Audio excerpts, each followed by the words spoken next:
Hello and welcome to AWS On Air. I'm Javier Ramirez, a developer advocate at AWS, and I have a very special guest with me today. It's Jacob Sullivan, the product manager for DevOps Guru. Is that right, Jacob? That's right. Hello. Hi. So yeah, I was super excited to hear about Amazon DevOps Guru the other day at Andy's keynote, but I'm not exactly sure I understand what it is about. So if you could just tell us what is DevOps Guru. Certainly. It was exciting to hear Andy launch it. We're really excited to bring this service to you. Amazon DevOps Guru is a machine learning powered service that makes it easier for developers and operators to improve application availability. And so I get an opportunity to talk to customers all the time about the challenges of operating in the cloud, operating infrastructure and applications in the cloud. And one thing that I hear, Javier, regardless of the size of their company or the market in which they are operating in, is that we're all under pressure to innovate faster and to do so at a lower cost. And that's great. And that's really exciting. And AWS provides lots of resources and opportunities to do that, but operations can be challenging in those highly flexible environments. So, in response to what we're hearing from customers, we're excited to launch Amazon DevOps Guru, which is going to use machine learning to monitor the metrics and telemetry of the applications and workloads that you host on AWS resources. So, AWS resources like EC2, API Gateway, Dynamo, etc. And our service is going to watch a wide array of metrics on your behalf that comes from those resources to identify when anomalies are occurring in your application. But DevOps Guru is not an ML service that you need expertise to operate or machine learning expertise to operate. We simply ask you, the customers, to identify the applications that you want us to watch. The system's going to pick up from there. And it's going to use machine learning models that are informed by years of operational experience that we have in building and scaling and maintaining highly available applications at Amazon.com and AWS. So a lot of good stuff there because you mentioned a lot of things. At the beginning, when Andy was speaking about this, I was thinking, okay, so this is a machine learning service, but then was like, oh wait, but it's a machine learning service for people that are not machine learning engineers, which is a bit different to some of the services I see today. And if I understood properly, the target audience for this will be IT operators. And you mentioned that they have some challenges, and I understand today they already have some tools to monitor and to do things. So which are the kind of challenges that operators are facing today? Yeah, so I commonly hear about four main challenges when it comes to cloud operations. The first being just an overwhelming amount of operational data. You have an amazing number of metrics to choose from, alarms to configure, dashboards, logs to look at. And the second main challenge that we hear is related to that, which is that picking from those metrics and correctly calibrating those alarms can be both a laborious process, but error prone, which also leads to kind of a third issue, which is we all live in this continuous improvement, continuous deployment pipeline and process world, which means that you also need to be continuously evaluating all of these really cool applications that you're deploying and all these innovative things that you're doing. But from an operational side, that means that you're continuously updating alarms and dashboards. And then capturing that knowledge and working it back into your teams, really understanding how to leverage that for the longer term is a real challenge for teams. And the last issue that we find is when issues do occur in operation, you're then manually going through all of this data and sifting through all the metrics and logs to try and find the specific and useful information for that specific incident that you're dealing with. So these are the challenges that we hear from operators. Now, the good news is a lot of these problems can be addressed by machine learning and data science. This is an area where we think DevOps Guru's insights are really going to be helpful. Cool. But so you mentioned a lot of things here. So I mentioned like dealing with, of course, with alarms, with configuration, with dashboards, and so on. But if we try and think of something specific, like to understand which examples of particular problems you can find that DevOps Guru is going to help you with. Yeah. So if you imagine for a second that you're an operator and you've been tasked with standing up a small application, a small web application, and let's say that it's based on regular AWS resources, Lambda, Okay. S3, Dynamo. Mm-hmm. And even with a small application like that, Javier, you're going to have hundreds of metrics to choose from for your alarms and dashboards. Sure. And when you're configuring those alarms, you're concerned, am I setting this too sensitive, so I'm going to get too many alerts? Or am I not setting them sensitive enough or not instrumenting the right things, and I'm going to miss a critical alert? So you're going to rely very heavily on your existing experience as you're combing through those hundreds of metrics, and you might build a dashboard to watch 20 or 30 of them, right? So now you've limited the scope, or you've somehow filtered down the things that you're going to watch for. And when you configure alarms on those and start operating this application that we're talking about, what you're going to find is that you're missing some key alerts. And it's not because of a fault of what you're doing or your understanding. It's a normal part of operations that there are going to be behaviors that customers engage in, or my application is going to perform in a certain way, that there's just things I didn't know to watch. And as a human operator, you're only watching 20 to 30 of these on a dashboard at one time. You're not going to set alarms on hundreds of these, because you have to continuously update and fix these. So this is an example I would provide. Even as a small application, Yeah. there are capabilities that really expand beyond what you as an operator can do on your own. Oh, and that was super cool because, when we started speaking, I was saying, okay, so the target of this service is basically IT operators. But when you were mentioning, if I have a small web application and I have like, 100 of metrics, chances are, as a developer, I might not know which of those metrics are interesting. So even for people that don't have a DevOps team or operations team, if I'm just, a web developer, I probably can, use DevOps Guru to get which are the relevant alerts, the ones I have to pay attention to, and so on. And then you mentioned that, I get alerts, and that's all good, but I don't know what to do with those alerts. But you mentioned something called the insights. And will that be the piece that tells me what to do, or what are the Yeah. insights? What's So let me walk you through the process in a straightforward manner. What we have is, we call it a DevOps Guru Insight. And that has three pieces of information. So once you identify the applications or workloads that you want the DevOps Guru service to watch for you, it's going to begin analyzing a very wide array of metrics and in some cases logs.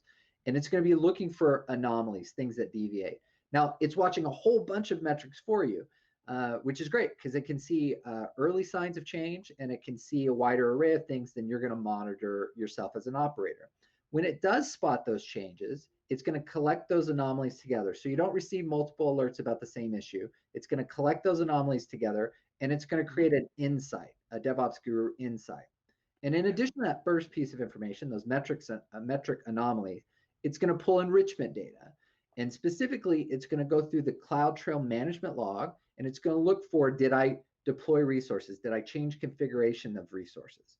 And if you're integrated with AWS code deploy, it's also going to tell you, did I recently deploy some code? So that enrichment data, which is related to the resources that the system has spotted an anomaly for you, is matched together, and the service looks for patterns. And when it identifies patterns, it's going to provide recommendations. So these are going to be pretty specific, that says you need to go look at the concurrency setting on Lambda. And in some cases, it'll be more general and say, you need to take a look at the API gateway error commands. Yep. But these recommendations, plus the enrichment data, plus the metrics, those three pieces of data make up the DevOps Guru insight.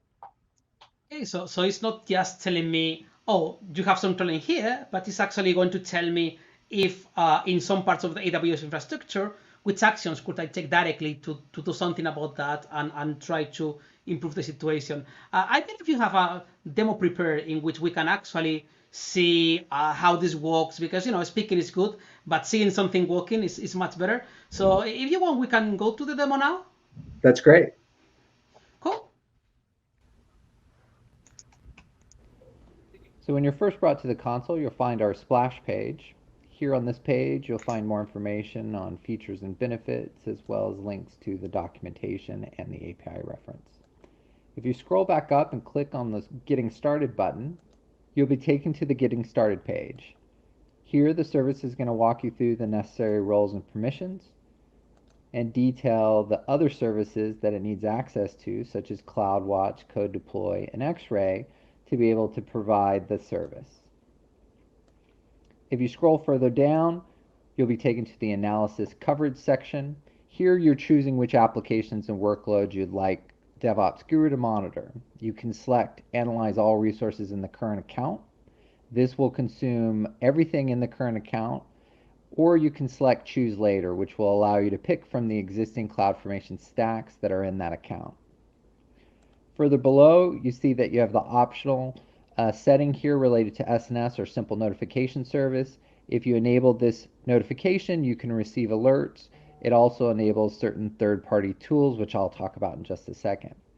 In this example, we're going to enable for all resources, and we'll go ahead and click the Enable button here. Once you've finished the onboarding process, it'll bring you here to the dashboard page. On the dashboard page, you can see a system health summary. I've had this account running for several days, so it is beginning to populate this information. It shows that over 300 metrics have been analyzed in the last hour.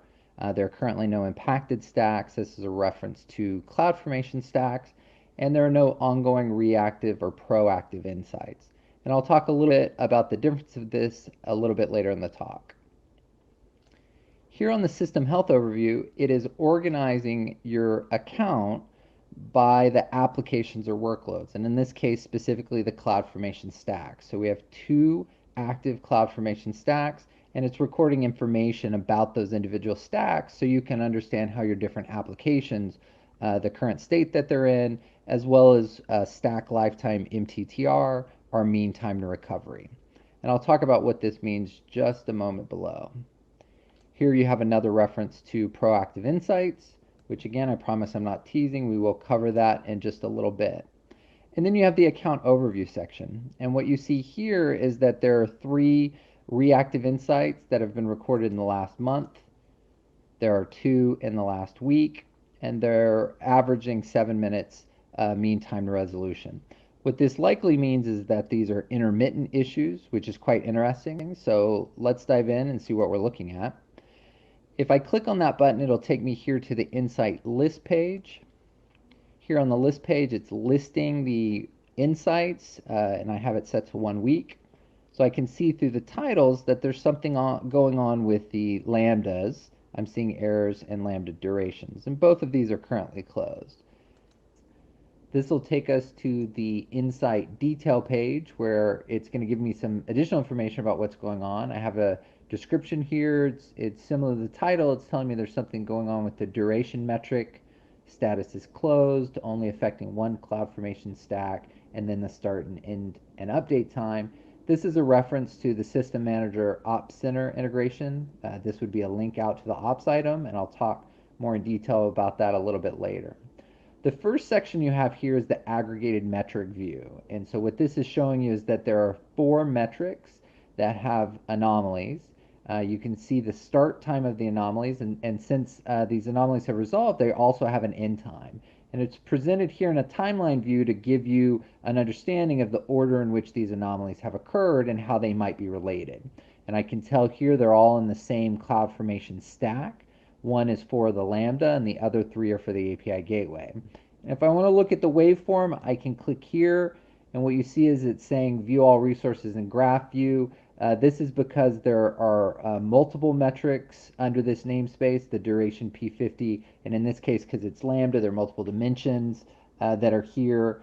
I can either click here to see all the graphs. If it was just 1 dimension, it would show up as a graph view here, or I can go up to the Graph Anomalies tab, and I can see both the Lambda duration graph, which is looks like it normal operations around 10 milliseconds, and then we have some peak that's popping up here that the system's spotting as an anomaly. And if I look across, and this peaked at about 3,000 milliseconds. If I look across at the other metrics, the API gateway integration latency, and I scroll down to the latency and the 5xx error, all the waveforms are similar, so it's highly likely that these are all related and that there's something common that's causing this issue. I'm going to scroll back up and switch over to the aggregated metric view again to kind of see the order in which these occurred and when they occurred. And if I scroll down, what I see here in the relevant events is that it's gone out to CloudTrail and there was a deployment, and I click here. that occurred. It looks like it was the full deployment of the stack, so all those resources or some of those resources had their configurations updated.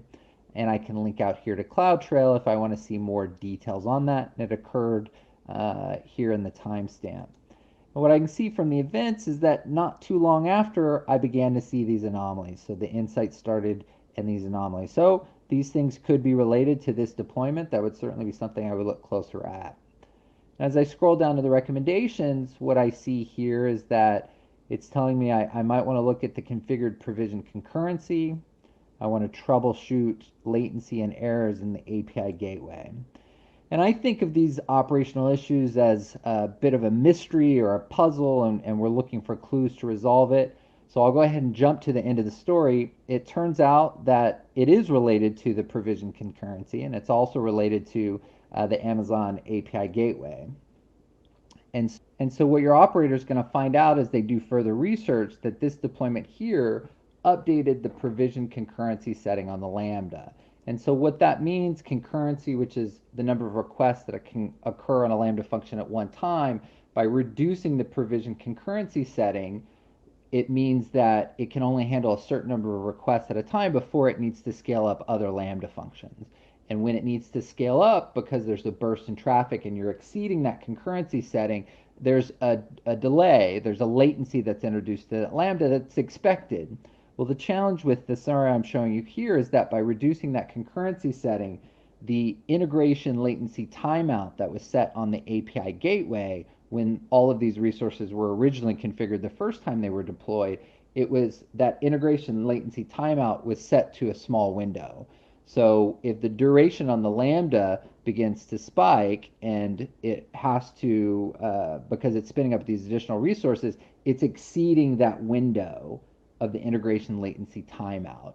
And what's happening is the duration's peaking in the Lambda, it's then spiking and the timeout's occurring in the API gateway, and it's then throwing these errors.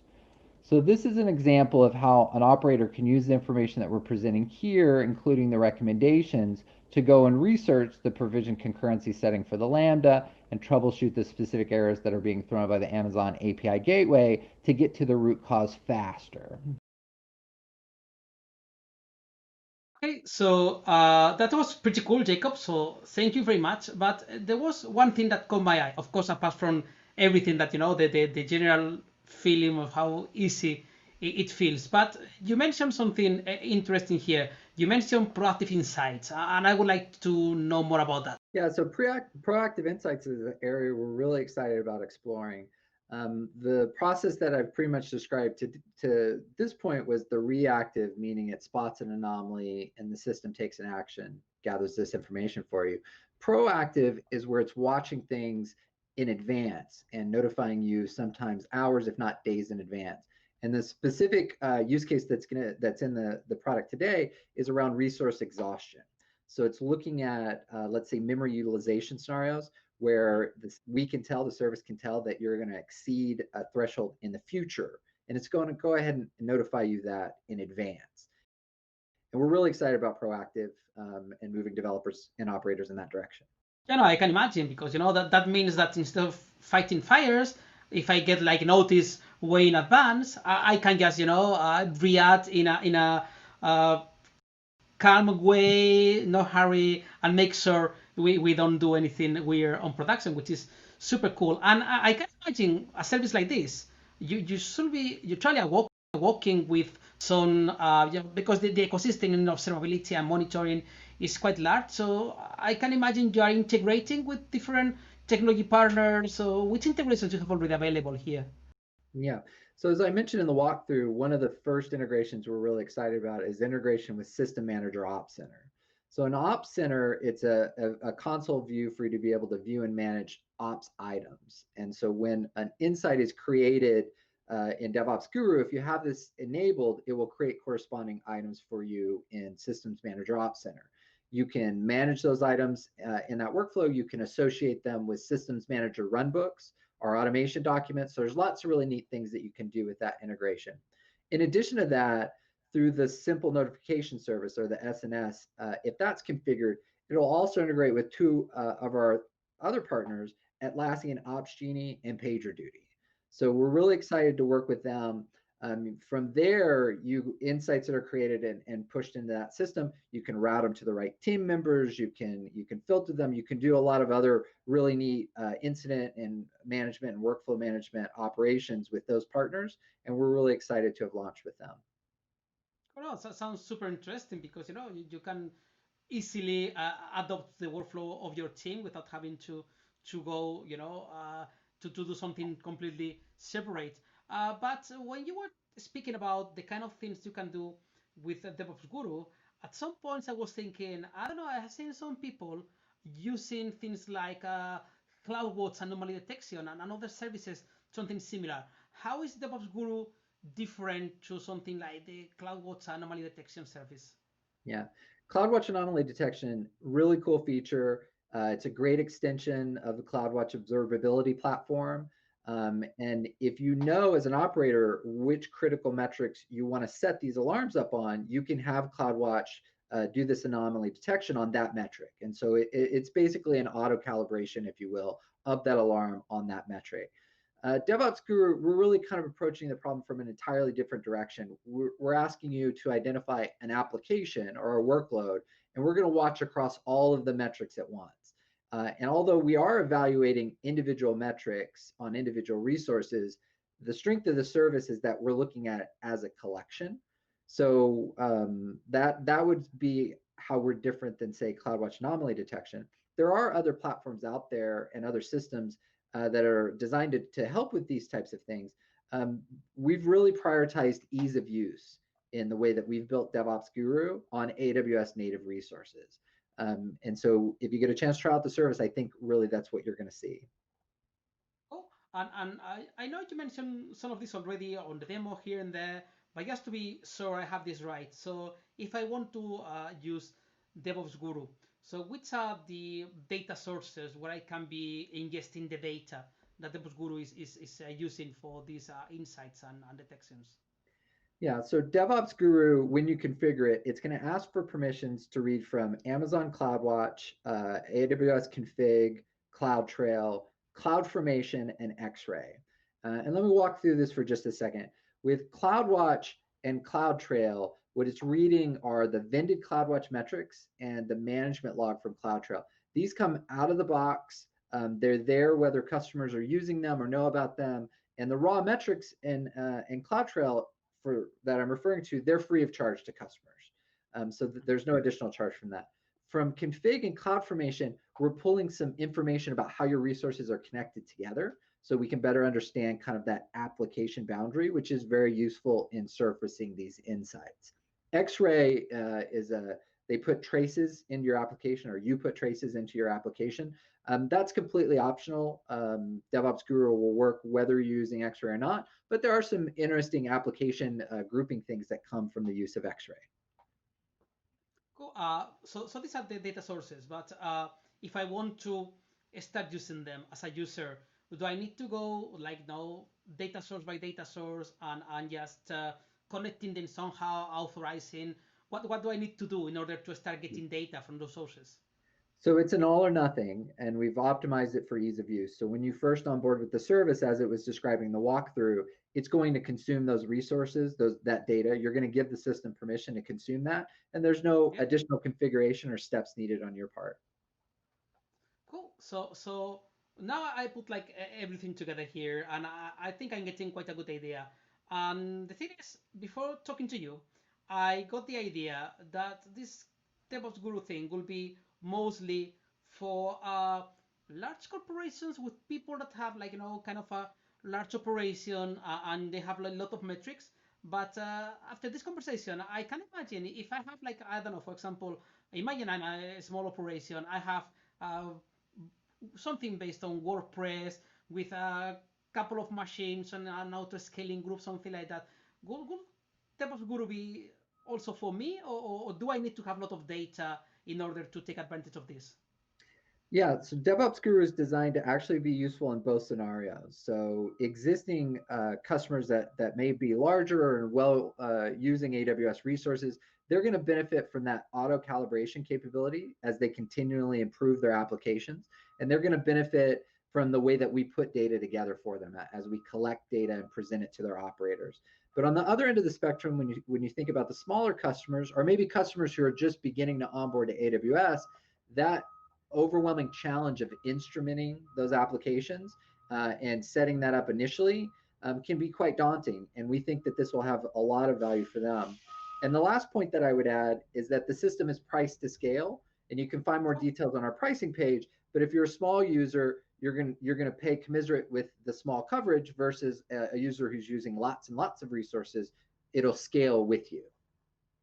Super interesting. So I can imagine after this conversation, a lot of people will want to start using DevOps Guru. So I believe in order to use DevOps Guru, you can just find it if you go to the web console.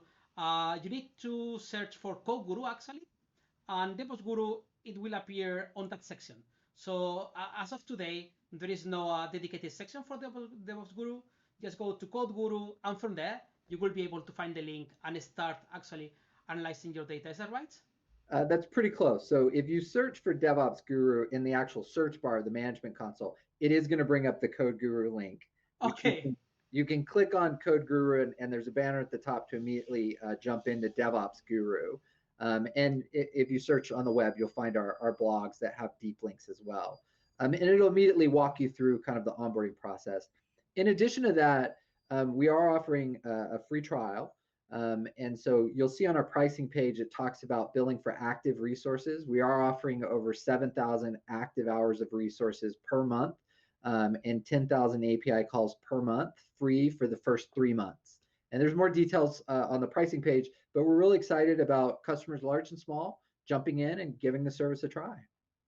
Super interesting. So last thing before we go, I believe you have a session next week actually at reInvent to speak in deeper about DevOps Guru. So maybe you want to tell people. That's exactly right. So on Wednesday, the 9th, 11:45 a.m. PST, the session is EMB 031, but you can search for DevOps Guru and it'll come right up. So thank you, Jacob. That was super interesting for me. I hope you had a good time. Yeah, and I'm looking forward to play with DevOps Guru. Thanks, Javier. Thank you for watching. Have a good day.